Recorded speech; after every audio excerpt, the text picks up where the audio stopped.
Après réflexion et négociation, le député Pierre Curzi a décidé de ne pas retourner au Parti québécois. Il n'a pas réussi à s'entendre avec Pauline Marois. Du même coup, il annonce qu'il ne sera pas candidat aux prochaines élections, qu'il quittera la politique. M. Curzi est avec nous ce soir. Bonsoir, M. Curzi. Bonsoir, M. Beauvais. Les discussions ont commencé au mois de décembre, semble-t-il, avec le Parti C'est-à-dire qu'il y a eu québécois. des approches. Le Parti québécois a fait des approches à partir du mois de décembre, souhaitait qu'il y ait un retour. Il cherchait une sorte de protocole de retour. Mais dans le fond, c'est devenu plus sérieux récemment, quand les négociations avec Mme Marois ont été mises en branle. Alors, pourquoi avez-vous songé à revenir? Bien, il me semble que j'avais deux choix. Soit je revenais avec le Parti québécois, soit je me présentais comme candidat indépendant. J'ai de l'affection pour le Parti québécois, pour son caucus et beaucoup d'accord avec son programme. Donc, je trouve qu'après 6 mois, on pouvait envisager un retour pourvu que les conditions soient satisfaisantes des deux côtés. Quand on a brisé une relation, comme on l'a fait en démissionnant, c'est clair que le retour est encore plus délicat que le départ. Donc, ça exige donc qu'on soit certain, de part et d'autre, qu'on s'unit pour un bon moment, c'est-à-dire pour un deuxième mandat, des élections. L'engagement était important. Alors, vous avez émis une condition, celle d'être porte-parole du dossier linguistique. C'est Yves-François Blanchet, qui est un ardent défenseur de Mme Marois, qui a ce poste-là actuellement dans le cabinet fantôme. Quand on claque la porte puis qu'on veut revenir dans un parti, est-ce qu'on a le pouvoir de négocier comme ça ou d'exiger des choses? Ben, visiblement pas, puisque c'est pas ça qui se passe. Mais on a le devoir d'être aussi exigeant quand on veut revenir à un parti qu'on l'a été quand on l'a quitté. Moi, j'ai la ferme conviction que j'ai quitté pour des raisons qui étaient claires, des raisons de principe.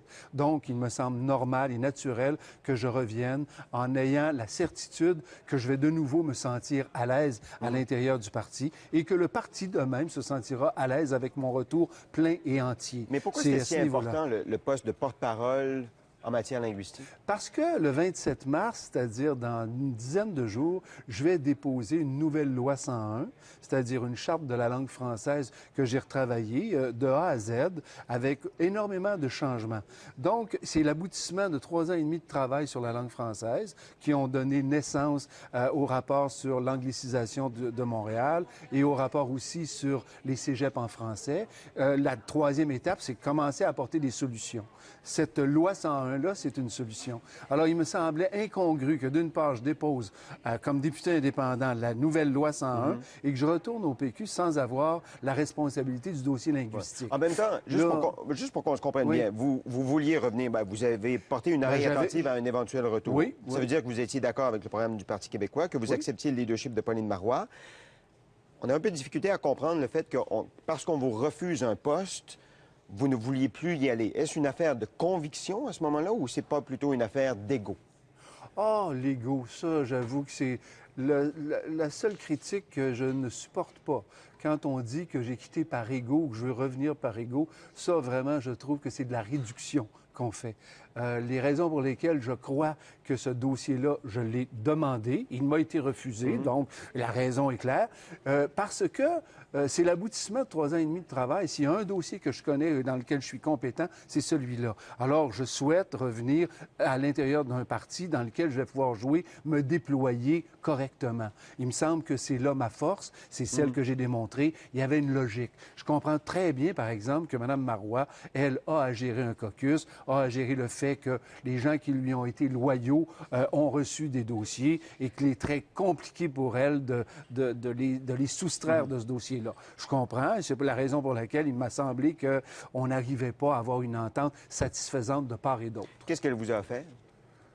En plusieurs choses, donc de faire partie du comité de souveraineté, de retravailler au contenu culturel du programme et d'amener avec moi la loi 101, la nouvelle charte québécoise de la langue française. Mais il est évident qu'en l'amenant à l'intérieur du parti, cette loi-là devenait la loi du parti et que j'allais devoir composer avec un certain nombre de modifications.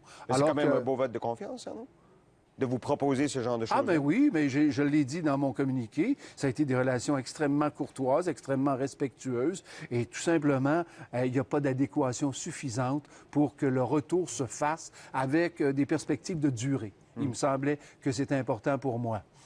Je vous pose des questions délicates et je vous Oui. les pose parce que je sais que vous êtes capable d'y répondre. La question sur l'ego, c'en était une. Une autre question que des gens peuvent se poser, c'est quelle est l'influence de la remontée dans les sondages du Parti québécois sur le fait que vous ayez tendu une oreille attentive aux propositions du PQ? Ah, c'est nul, puisque quand on a quitté, le PQ était dans les sondages beaucoup plus en avance qu'il ne l'est maintenant, et qu'au moment où on s'est dit, où je me suis dit ouvert à un possible retour, c'était au moment où le PQ était extrêmement bas dans les sondages. Moi, c'est une chose dont je n'ai jamais tenu compte, et en toute franchise, je souhaite que le Parti québécois remporte les prochaines élections, puis que Mme Marois soit la première ministre.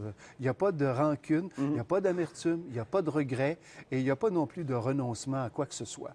Je vais demeurer un homme dont la carrière politique active, partisane, aura été courte, mais ma vie politique n'est pas nécessairement finie, puisqu'il n'y a pas que dans les partis qu'on puisse faire de la politique, s'exprimer comme citoyen. Mais encore, je crois avoir compris le fond de votre pensée quand vous avez dit à un moment donné que si Pauline Marois partait, vous pourriez être candidat à la direction du Oui. Parti québécois. C'était ça le fond de votre pensée à ce moment-là. Oui.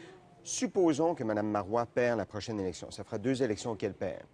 Elle pourrait devoir démissionner de son poste. Serez-vous sur les rangs pour lui succéder? Bien, disons qu'après avoir quitté le Parti québécois, puis après avoir refusé d'y retourner, je n'ai pas, disons, augmenté la possibilité d'être un candidat désiré à ce point-là. Fait que ça me semble très virtuel, tout cela. Mais donc, vous faites une croix sur votre vie politique active.